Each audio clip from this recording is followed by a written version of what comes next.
So I take all this raw meat and I go into the bathroom and I turn on the shower and I take all this raw meat with me into the shower. That type of behavior and that type of delusion was not isolated. It was all day, every day. My parents, they were waiting for a phone call every night.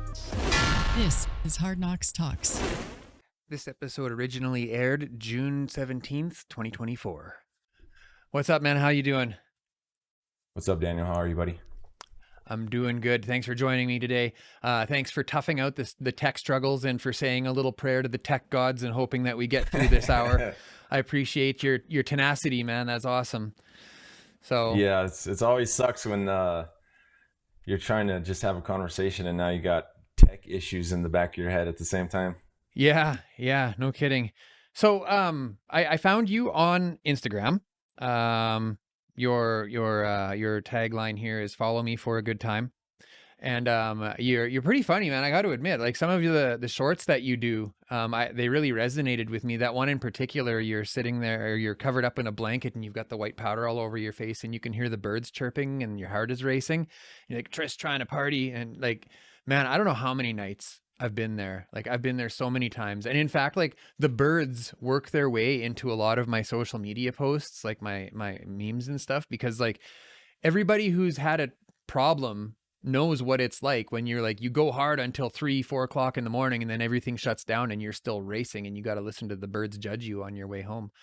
So, having said all that, why don't you tell us a little bit about you? Like, how did this get started? How did you gain all these lived experiences? Was this something you grew up in, or did you come across it later in life? Well, going back to that video resonating with you. So someone asked me somewhat recently. They're like, "Hey, man, these videos are funny. How do you come up with all these ideas?" And I'm like, "I don't come up with any of these ideas. All of this stuff actually happened, like as far as like the parasite delusions and like that video, your heart racing and the birds chirping at 9 a.m. Like pretty much everything I've put on my social so far has all been actual things that I've experienced, even if it seems like some crazy, absurd concept where you're like, oh, this is just a funny thing you thought of. It's like, no, that really happened. Like I was really taking apart a power tool in a stolen Honda Civic at 3 a.m. in some random neighborhood. Trying to figure out how to charge your cell phone. yeah. Looking for a payphone. I mean, back then I was just on payphones, but yeah.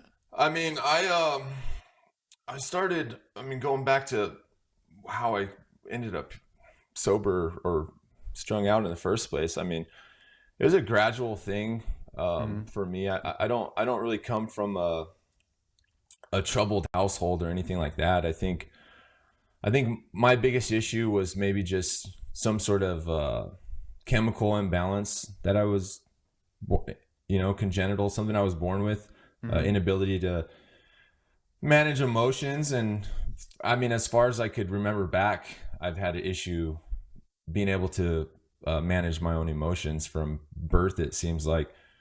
So as I got older and I learned about substance, the inability to manage emotions kind of goes hand in hand with substance abuse. No, I agree. So it was gradual. It was like marijuana and alcohol, pills, and then as you progress, you're like, oh well, my inability to manage emotions, goes great with weed. And then you find out like, oh, it goes even better with weed and alcohol. Yeah. And then, throw pills in there, it's even better. And then all of a sudden, then you meet the final boss and you're like, oh, my emotional problems go great with crystal meth. Let's just, ride that out. That reminds me of another one of your reels I saw when you were like having a relationship with a meth pipe. Yeah. That was good, man. And I can relate with what you're saying. I think that that's what happens to a lot of us. That's certainly what happened to me. The first time I got drunk, it was like a warm blanket was put over me. But marijuana was a different story for me. Like I did it once and it was awesome. And every time after that I did it, it just gave me crippling anxiety. But I figured I thought I could figure it out. So I did marijuana for like probably a solid 10 years, thinking that every time I was going to figure out how to not be crippled with anxiety when I did it. But like, Oh what was yeah, that the, was a go ahead. reoccurring theme with me and weed as well. Yeah, yeah. And So what also was going back, the understanding of me saying I was using substances because I didn't know how to control myself emotionally. That wasn't something I realized until I was already years sober. mhm. Like as I was using drugs and getting wrapped into substances, whatever it might have been, I wasn't conscious of what I was running from or why I was doing it. I was just doing it, you know. And then once I had some time sober, I was able to kind of go back and reevaluate, like what was it that was driving me towards these substances and abuse and all that, you know. Mhm. So was there any conversations growing up? Like drugs are bad. You know, a lot of people talk about Nancy Reagan, and how, and in fact, I've had people say that Nancy Reagan introduced them to drugs by saying drugs are bad. So they wanted to check it out for themselves. But like when you were coming into these different substances, was there like a time where you were like, I shouldn't be doing this? Or was it just like, as soon as it revealed itself, you gobbled it up as fast as you could? Oh, I knew better.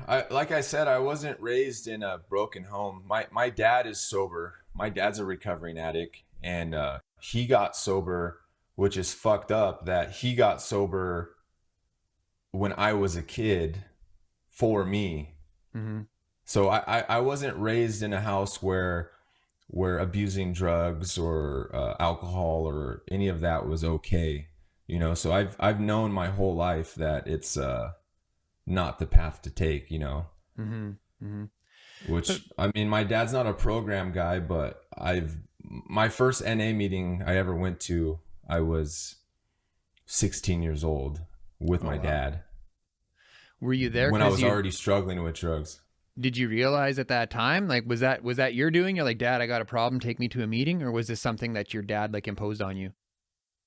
Something my dad imposed on me, you know, it was Hmm. kind of like last ditch effort or first ditch effort, you know, type deal where Hmm. I was already struggling with narcotics when I was like 16 years old. Hmm. So And we went to a meeting. and what did life look like? Like, what were the warning signs that your parents are wanting you to go to meetings? Well, the first time I went to rehab, I was 17 years old, and I don't know if they knew about the cocaine yet. I want to say I started doing cocaine when I was 16, which was easier to hide. It wasn't as obvious, you know, Hmm. because how much cocaine can you really get as a 16-year-old, you know? But Depends on once your budget, I I, guess. yeah, yeah. Well, I wasn't a rich 16-year-old. Hmm. But once I started doing crystal meth, it was hard for me to hide. I think probably within the first month, I Hmm. was already selling my stuff, and my parents were finding pipes in my room and stuff like that. So it Hmm. was pretty obvious. But actually, the first time I went to rehab wasn't even for meth. It was for um, I was abusing over the counter cough medicine. I don't know if you're familiar with that or if that ever caught on in Saskatchewan. Oh yes, we know how to abuse things up here very well. Yeah. Everything from Yeah, over so the there's counter stuff to solvents to all the things. Yes. yeah. So not to educate anyone on how to abuse it, but over the counter cough medicine has a chemical in it that um, called dextromethorphan hydrobromide, Hmm. where that chemical one it's a cough suppressant, but once it's taken in a larger dose, it becomes disassociative. Hmm. So I learned about that, and that was my first real um, the when I actually got submerged in Hmm. substance abuse. That was my first chemical. I listened to another podcast you were on a little while ago, and you were telling all kinds of crazy stories. Like when did the insanity really start setting in? Was it early on, or did that take hold later in your 20s, or what? Um, that's interesting also because my insanity, dates back before my substance abuse. My Mm, substance abuse just amplified it. mm, So I've been in the insanity, for as far back as I can remember, with, peaks and troughs and, spikes and, craziness. But once I started abusing substances, it just went crazy. But I was living on the street when I got sober. I was a streetwalker. I was sleeping outside. I was one of those guys you see walking down the street where you couldn't comprehend them living another life. Like sometimes I'd have two different shoes on and I'd be spinning a lighter in my hand, like just in some psychotic state, and mm, just, you know, committing crimes and just, yeah. What did your parents say? Like, at what point did you like get kicked out of the family home? Did you leave? Did you graduate high school? Like, what did that look like to you? so I was probably about 4 months to graduating high school. And that's when I started smoking crystal meth, Mm, and I just stopped going to school. It was school was just really getting in the way of my drug use. And then, I think I stopped doing meth, maybe for a year, sometime around that time, and then I had started doing it again. But my parents kicked me out and got a restraining order on me when I was probably 21, around mm, that time. mm, Rightfully so. I started getting, I mean, obviously there's the theft where I'm just stealing anything of value in my parents' house, with no, not taking anything into account, like wedding rings, baby rings, my dad's tools that he was actively using in his career, and like $40, $40, 40, whatever. mm, I didn't have a, conscience when it came to stealing stuff from people. mm, So they kicked me out, and then that was also paired with, I would get real bad, delusions, from, maybe underlying situations, but also, sleep deprivation, malnourishment, all the cool things that come with crystal meth abuse. I would go in these full blown psychotic delusion states where I'm like, the whole thing, the parasites, the yeah. voices, the, government conspiracies, the works. And I would put people in compromising situations, where my emotions so volatile that to be around me was a liability. So it got to the point where my parents just got a restraining order on me and kicked me out. Yeah.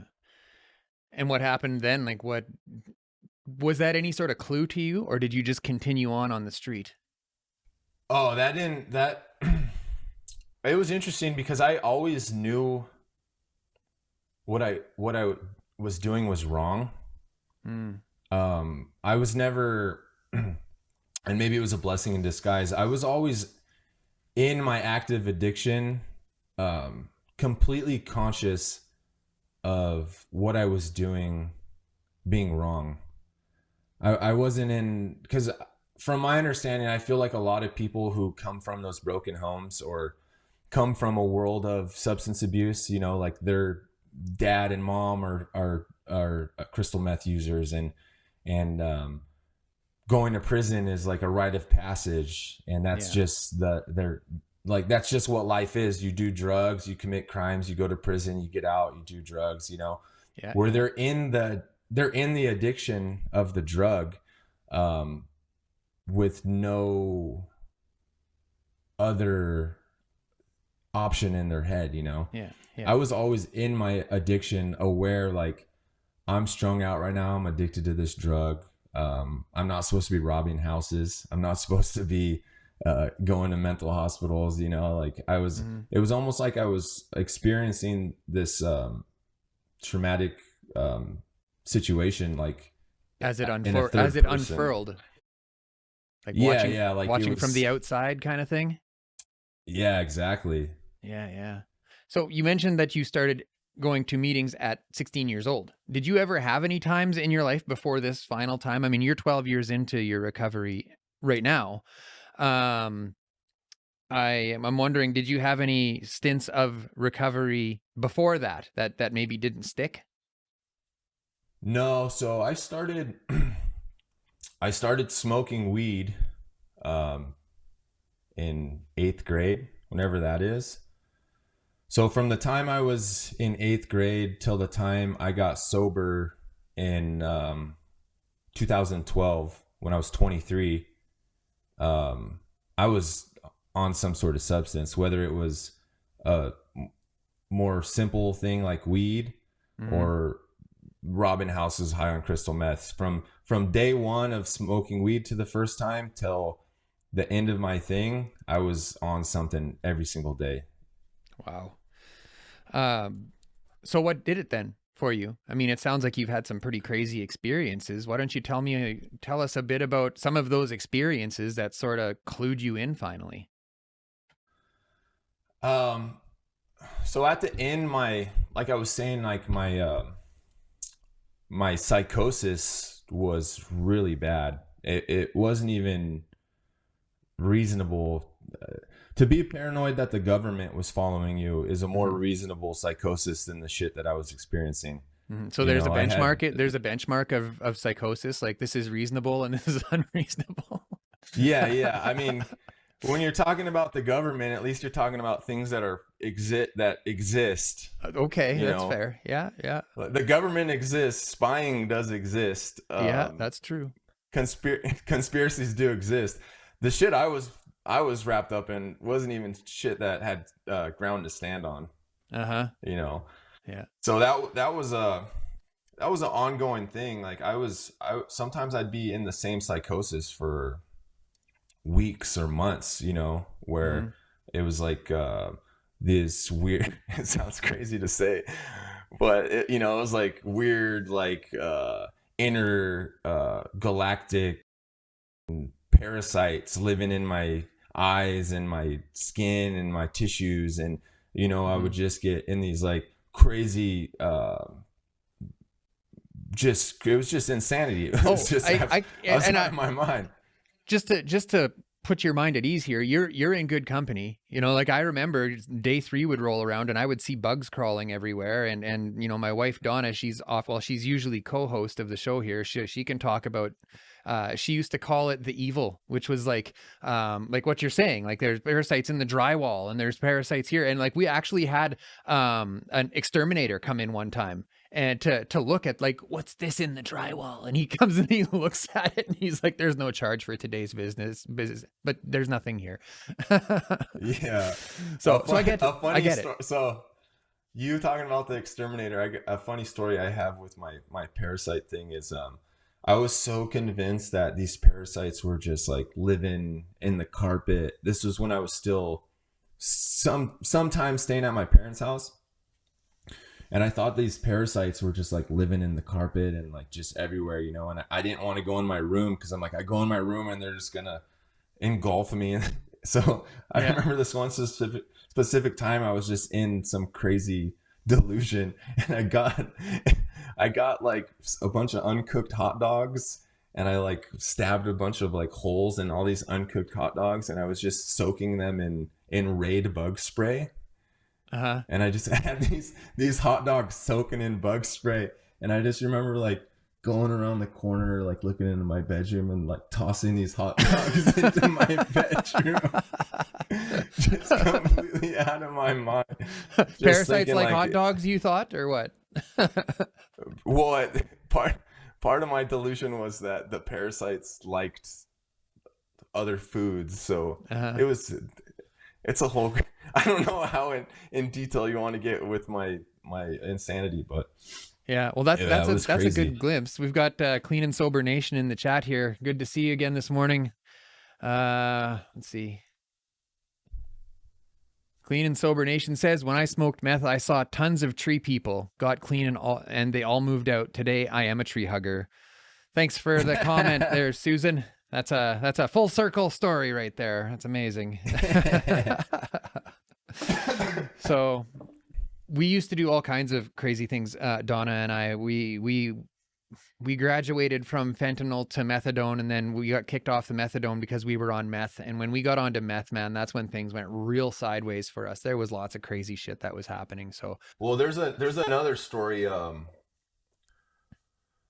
I was just to paint a picture of my mental state at the time, but so I had this weird thing that the parasites liked food, so I would like hold food, like I'd get like a bunch of bologna and put it in my hands and like run up to my mom and sister, and I'd be like, hey, I would be like, look, you guys don't see that? You guys don't see that? Like holding like a thing of bologna, and they're like looking at me like just like what is wrong with this guy?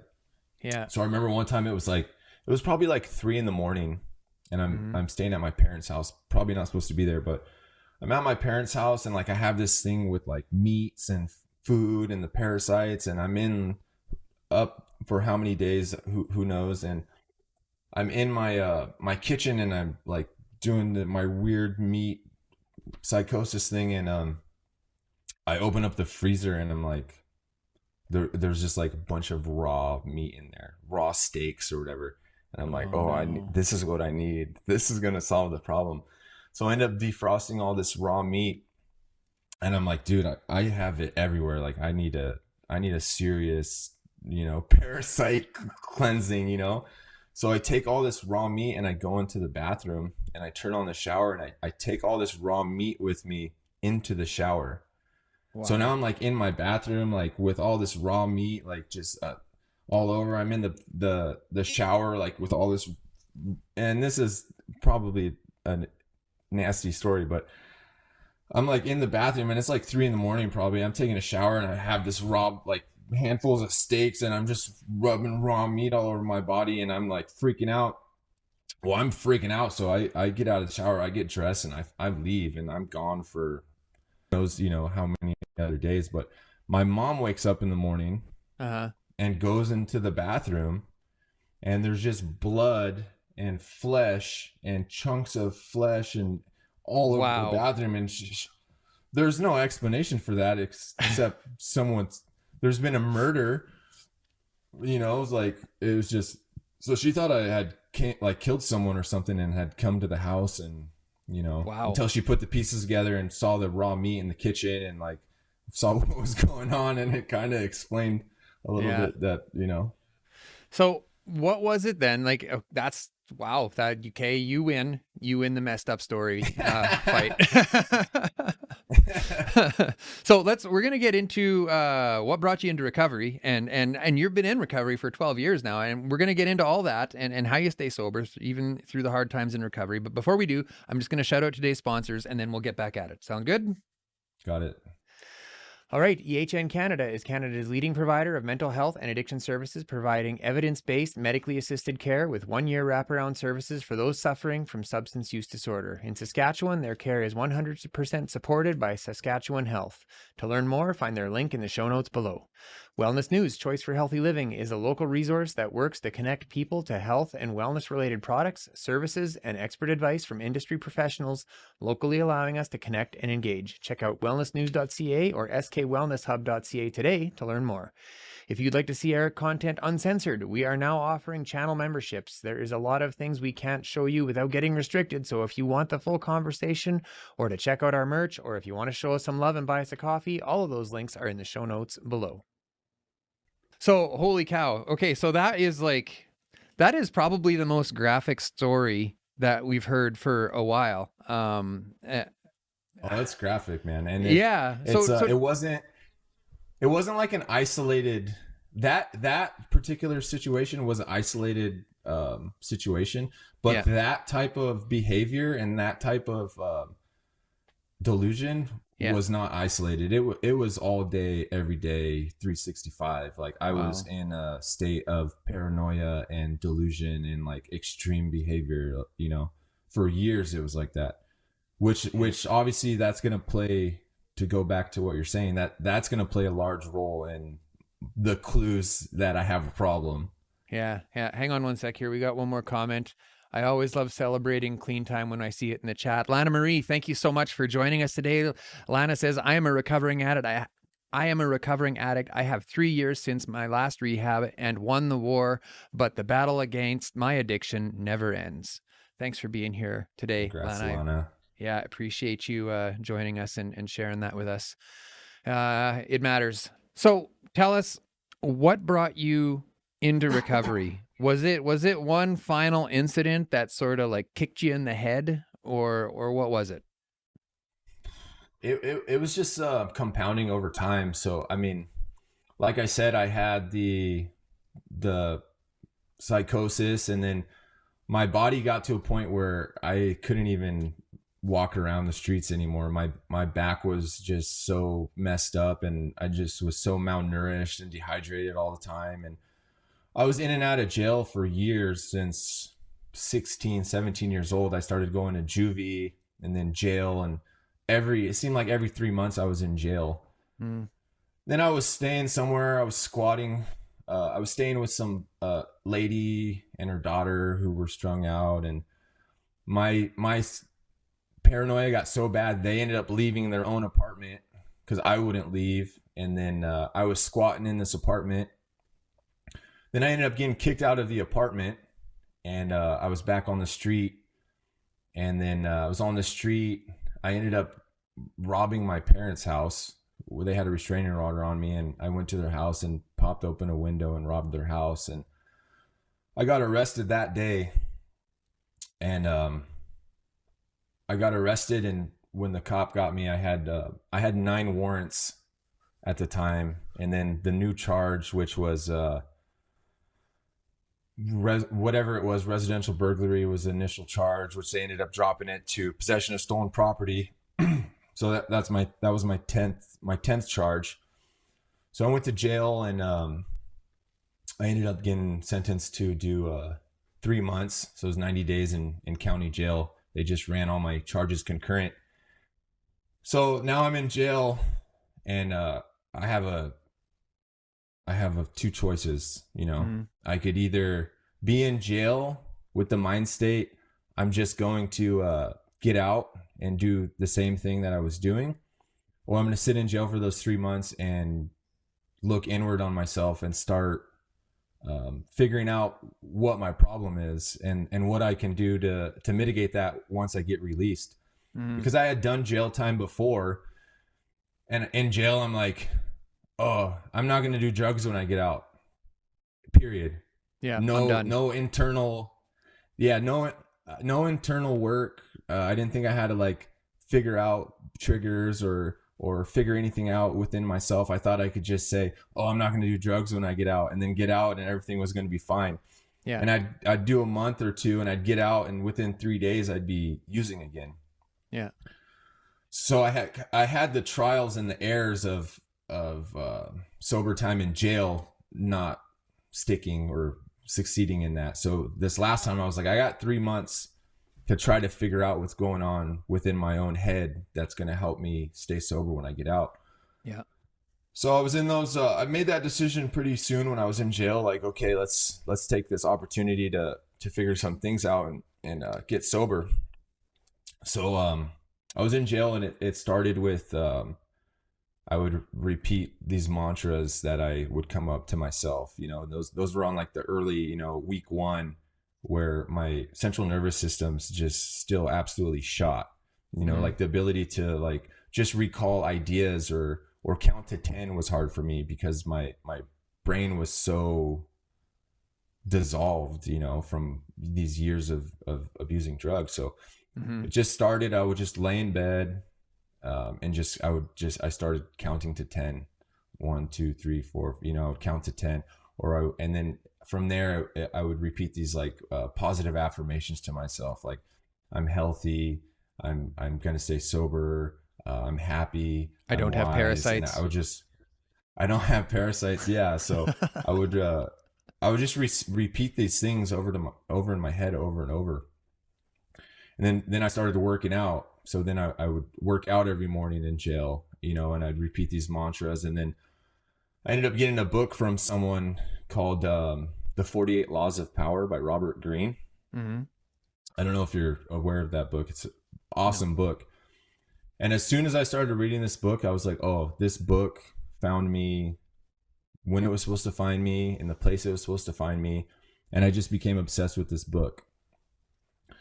And I would read this book. I would repeat these mantras. I would work out every day. I started feeling better. My cognitive and emotions came back, you know.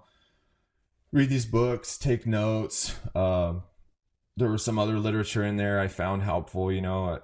There was a Bible in there. There was the NA big book was in there. Mm-hmm.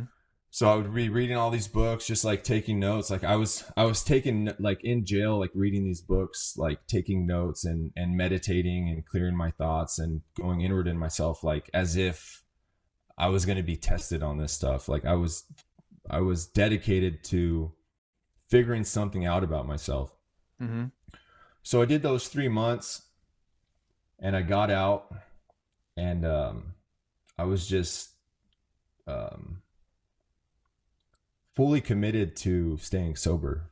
By whatever means, you know, I had ran into other issues upon release other times that I knew to look out for this time, you know, like a big trigger for me is women and drugs.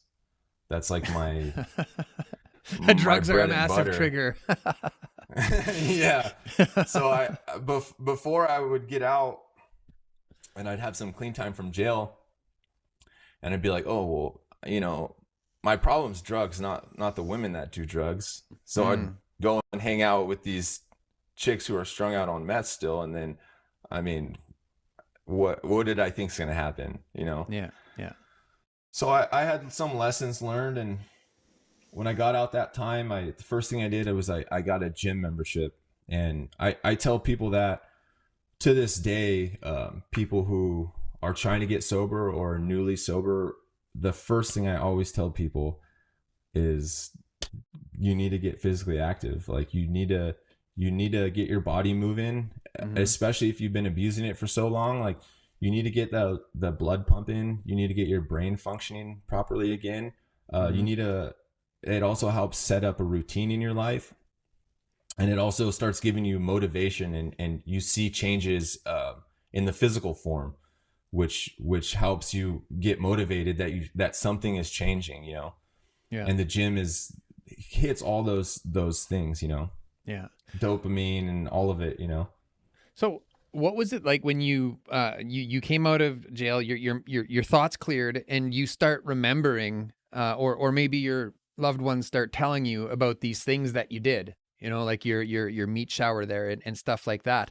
How was that to deal with when you were early in recovery and you started to like realize how much harm you'd done?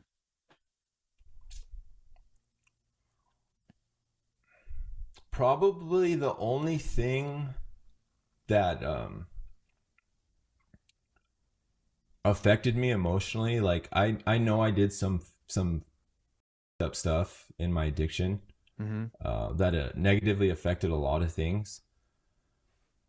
But one of the only things that actually would emotionally move me in a bad way was the thought of what I was putting my parents through with because my parents, they were waiting for a phone call every night. Yeah. Like they were waiting for that phone call. Hey, we found Jimmy dead behind a dumpster. You know, like it was that was the next thing, or Jimmy's going to do life in prison, you know, because my crimes had just gone to, you know, big boy crimes that I was committing, you know. So that was something to deal with. But I do remember probably sometime the first few weeks of getting out of jail, I had started going to the gym already. I was still like dealing with emotional situations within myself, and obviously I didn't have any skills. I didn't have a job. I didn't have any money. I didn't have any, I couldn't even told you a top 40 song in the past 5 years. You know, I was so disconnected from regular society.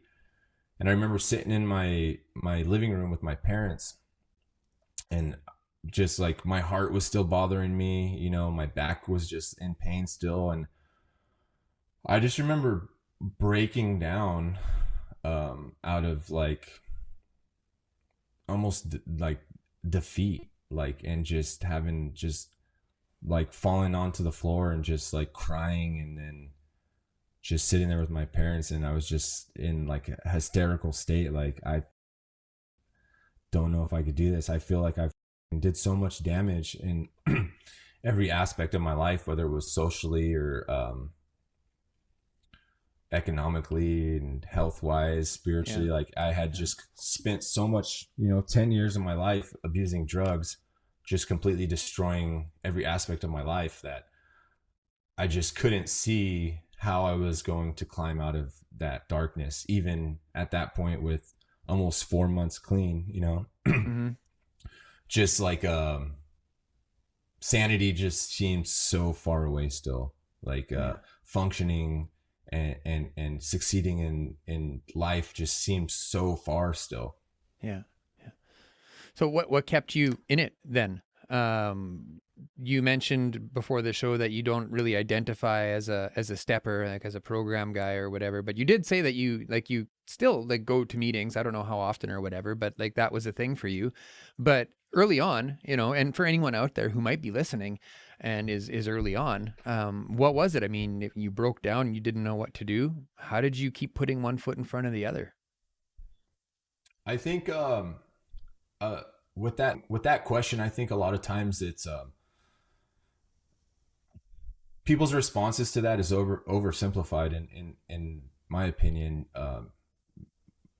I can't speak too much about the program because I haven't done the step work, but from other people talking about staying sober, a lot of times I'll hear their explanation of it, and I'm like, that answer you just gave is so simplified that Yeah. it's not going to help anyone. Like, the reality of it is so complex, and there's so many moving pieces to it, that for at least for myself, that attributed to my ability to stay sober, I can't say like oh well, I just went to Trusted my higher meetings, power. or I trusted my higher power. Like, Yeah. it was a collection of things that I did that helped me stay sober, you know. And like for starts, like I was saying, like staying physically active was a big part of me getting sober and being able to maintain my sobriety from July 20th 2012, my sober date, until today. Staying physically active is a key thing in my sobriety. Another thing that helped me, because I realized I actually had to implement something into my thought process that was going to keep me from doing drugs. It wasn't just going to be environmental. It wasn't just going to be knowing better. It wasn't just going to be a moral level. I actually had to implement something into my process of thinking to keep me from using drugs. And for me, what that looked like was I had an issue with impulse control and drug use the other times I had tried getting sober. So I would I would have drug daydreams, where I would have some sober time from being in jail or whatever, and I would start having these drug daydreams where I'd be sitting there, and I would imagine getting the money, and I would imagine getting the dope. I would imagine who I would call for it. I'd imagine getting the pipe. I would imagine putting the neck of my pipe in the bag and packing the bowl, and I would imagine melting it down and looking at it, and the taste and the feeling, and how it would give me butterflies. And then I would imagine going on a mission and going to the hotel with the girls and the sex, and then the crime. And I wouldn't control those thoughts. I would allow these thoughts, because to me, I'm like, they're not actions, they're just thoughts. So I would let these thoughts run freely in my head, like, oh, well, I can't do drugs, but I could think about them. So I would just, the thoughts would escalate and I would go into these daydreams. Well, what would happen when I would go into these daydreams is they would turn into actions. So I would be like, oh, I want that right now. I want that so bad. So what I learned about myself was when I would find that I would start entertaining these drug daydreams, I would have to replace them with an active reality daydream. So instead of going down that thing where it starts with like thinking about getting the bag and thinking about packing the bowl, and I would have to stop myself in my tracks at the beginning of those and literally replace that daydream with a different one of the truth. So I would go, oh, okay, so I'm thinking about drugs, I'm thinking about picking up a bag. Okay, well, I pick up the bag, I get high, I get paranoid, I commit crimes, I get caught for the crimes, I end up getting kicked out of where I'm staying, I end up malnourished and I get sick, I end up robbing a house, or I end up with these delusions, my parents kick me out, I get a restraining order violation. So I literally had to replace those daydreams about getting high with the reality and not just what I want to believe it was. And that was probably honestly the key to my ability to stay sober, was in those moments where those thoughts first arise, being able to stop the thoughts, knowing what it's going to lead to, and replacing it with the truth and not a fantasy. And that, once I learned that, it became second nature. I no longer had to stop myself and think of it being a fantasy and replacing it. The truth of my addiction became my impulse. So if drugs like popped up, like, oh, I want to use drugs or drink a beer, I no longer had to be like, hold on a second. It just automatically, my thought process went to, well, I can't do that because this is what's going to happen. Yeah. Yeah. To me, I mean, that's a great tool. But at some point, did it turn away from that? Because I mean, it sounds to me like early on you would have these daydreams and then you would be stuck in this awful scenario where things went totally wrong. And like, that's not a very good way to spend your day either, right? Like, we don't want to stay in that forever. What was it like for you coming away from that? Now, you said it became second nature.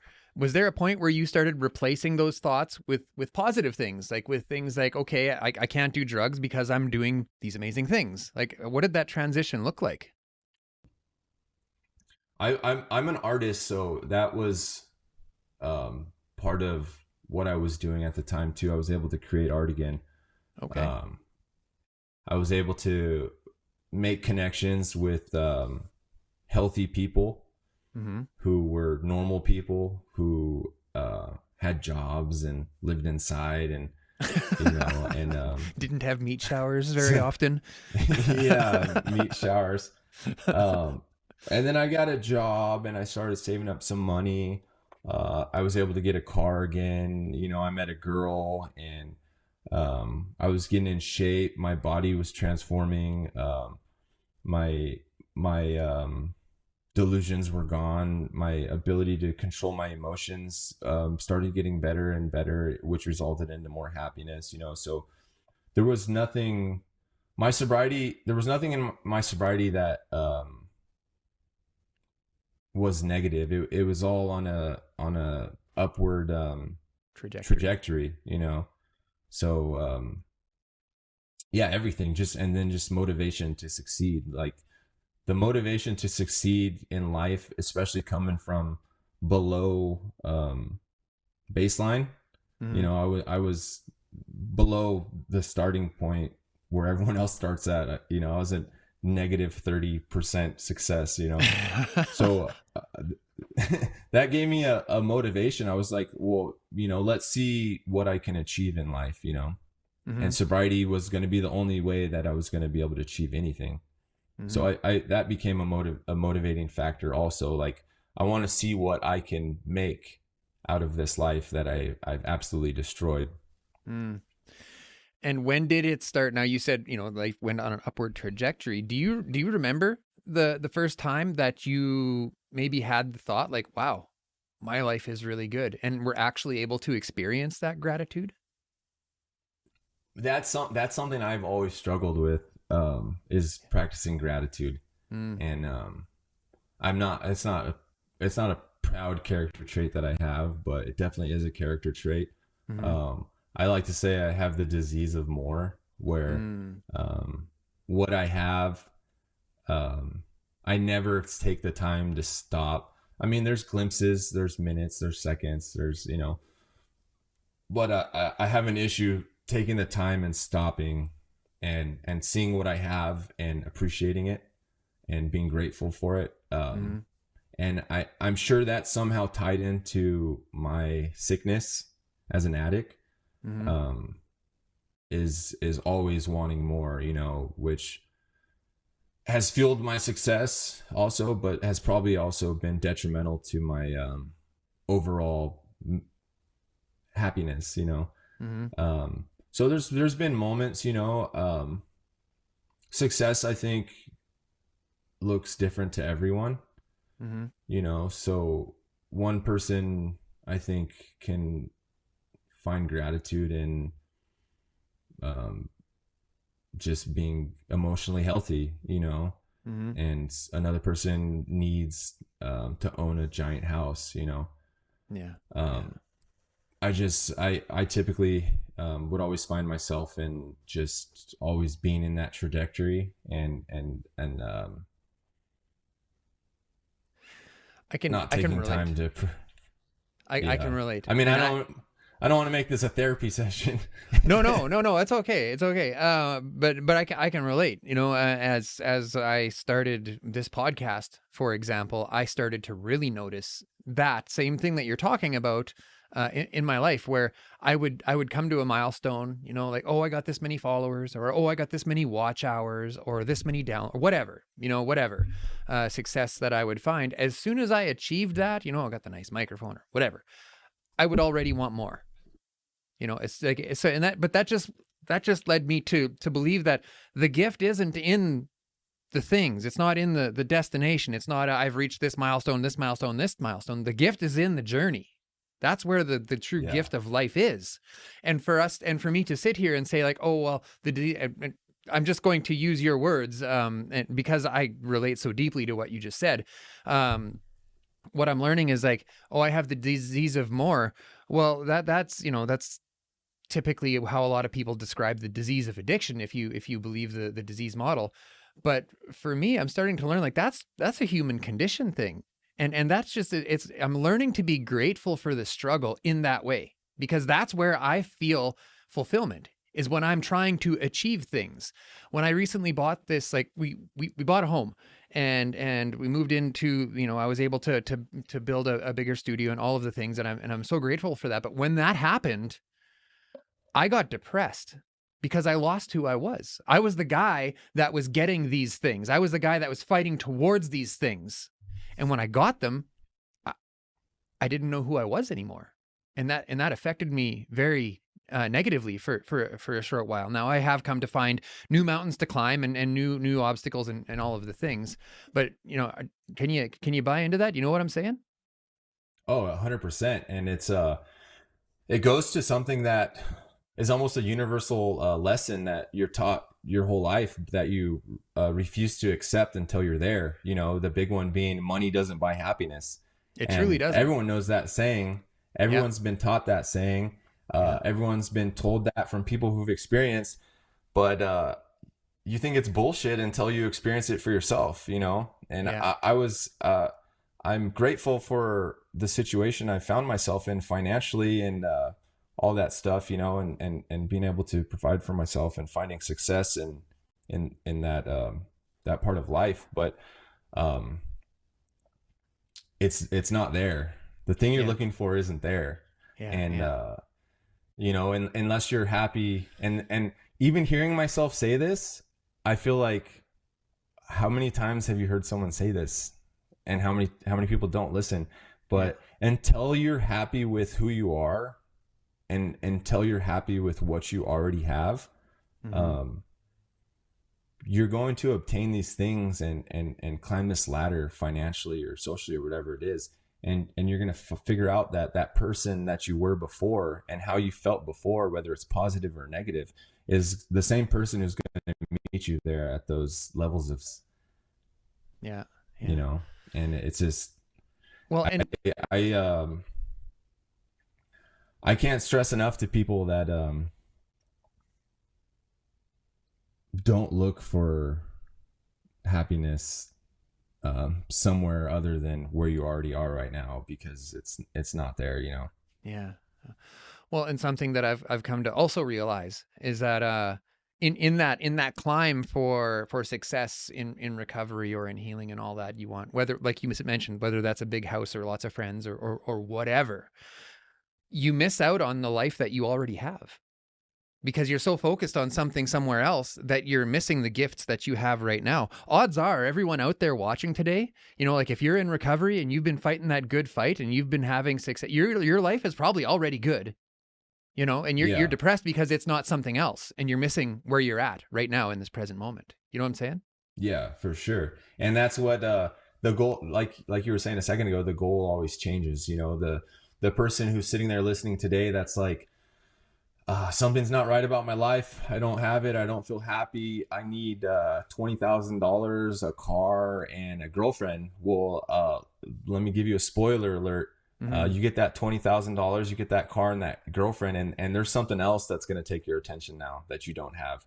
There's never a point where you reach a level of success or a level of material, obtaining material things. There's never a point where that void is filled. It's always pushed on to something bigger, something nicer, something that you don't have. Oh, I have the money and I have the girl now. I wish I had the time. And now you have the time. Well, now I wish I had this. You know, it's always, the void isn't filled with materials or success. The void is filled by learning to appreciate life and going inward and practicing gratitude and being present in the moment. You know, and I say that not from someone who's mastered the ability to do that. I'm not going to sit here and lie and be like, I'm a monk. I don't need anything. I'm just happy. I sit here every day and meditate and the nothingness, and I'm happy. You know, It's something I struggle with all the time. You know, I just know that's what I'm struggling with.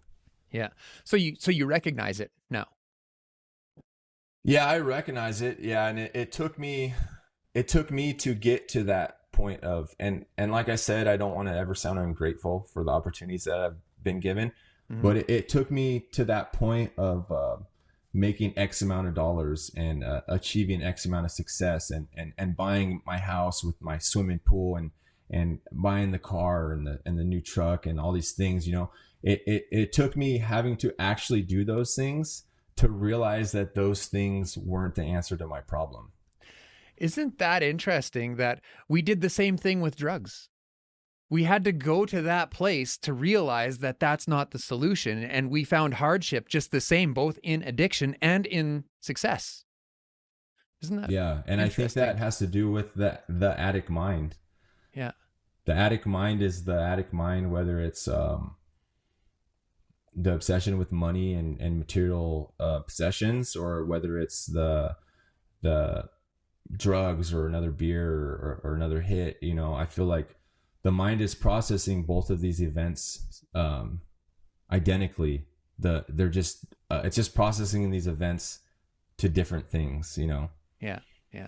Well, and I often say that, you know, the addicted mind it can be a very, very useful tool. Like, we all just want to feel better, right? I don't know that that's an addiction thing. I think that's a human condition thing. You know, but those of us who have this sort of compulsion to get there by any means necessary, we need to learn how to harness that, or else we'll end up in, like, you know, like you were just mentioning, you got all of the things, the house and all of the, but still nothing inside has changed. And maybe you can tell us what, was there any like moments that you came to that realization, like you reached a level of success and then you sat down in your house and looked at your car or whatever, and shit, I'm still not happy? Like, do you remember those moments? An exact moment, no. I mean, there's the little moments, you know, the obvious ones where you pick out the house, you know, you save the money, you get the house, you go through escrow, and like you said, like the road is fun, you know, because you think you think you're going to get to something, you know. So then you get your house. I mean, I get my house and I'm excited, and it seems like everyone else is more excited for me than I am actually feeling. Like, oh, dude, you're getting a house. Like, oh, dude, this and that, you know. You But made it. You made it. You made it out. You know, yeah, did and I? then yeah, and then you walk in that house, you know, and you get the keys, and you know, you're sitting there in your house, and you're like, I'm still just me. Yeah. And the Now house I'm feels just me empty. in this big house. Yeah. Yeah, I'm just, anywhere you go, you're just yourself, and if you don't change yourself, you're just yourself with those things, you know. Mm-hmm. So have you done any kind of work around that? Now, I meant, when we were talking earlier, you had to change your thoughts, right? So you were having these daydreams about drugs, and you'd go down this drug rabbit hole and all of the things, and that would, you know, you recognize that would lead you to relapse. Now, being farther into recovery now, are you starting to recognize those patterns when it comes to your successes as well? My mind, when I don't pay attention to what my mind is doing, or I'm not conscious, my mind just goes into its default state, which to me appears to be just discontent. Like I just go into, on all levels, large or small, like I'm like, oh, I need to hit my vape. I need a coffee. I need to go to the gym. I need to figure out something with money. I need to do this. Like and it's just like the financial success thing. Like, you're chasing this thing with, you can't fill the void with those things. Like, to fill that void is to go the opposite direction into yourself and sit in silence and practice gratitude and practice appreciation for what you already have, you know. So it's a constant thing for me, you know. It's a moment to moment, day to day thing that I have to practice. It's not like a realization you come to and then it's solved. You know what? Let's just cap it there, man. That was a great talk. Thanks so much Awesome. thanks so much for joining us today. Maybe we'll have you back someday. And is there anything that you want to say before we let you go? I'd say my final words would be, all right, just words of wisdom. Life never stops happening. You're gonna have things that don't go the way that you want them to go, whether it's financial stuff or girl stuff or emotional stuff. All this shit's gonna continue to happen to you. But the thing that you have to remember is, if you try to solve those problems by using substances or alcohol or whatever it is, those problems don't go away. They just get amplified by 1,000. So if you ever get to those points where you're trying to solve your problems by using drugs, just remind yourself that those problems are still going to be there, and now you're just going to have another problem to add on to them. Awesome. Okay. Thanks so much for joining me today, Jimmy. I'll let you go. All right, no, Daniel. whoa. I can't believe we just about forgot to do this. Where can people find you? You have a following. Where can people find your content? Yeah. You could find me on Instagram at Whoamyou, WHOAMYOU. You could find me on Apple Music or Spotify. My music is also same name at.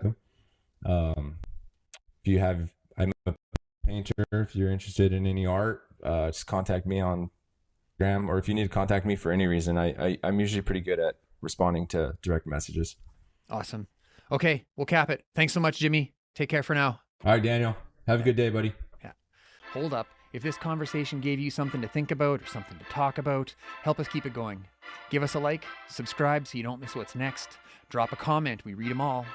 And if you're listening on Apple Podcast or Spotify or wherever you listen, leave us a rating and a review. It helps more people find the show. Before you go, check out another episode. It boosts the algorithm and helps us reach more people who need to hear these stories. That's it for now. We'll be back soon with another dose of lived experience and Hard Knocks Talks.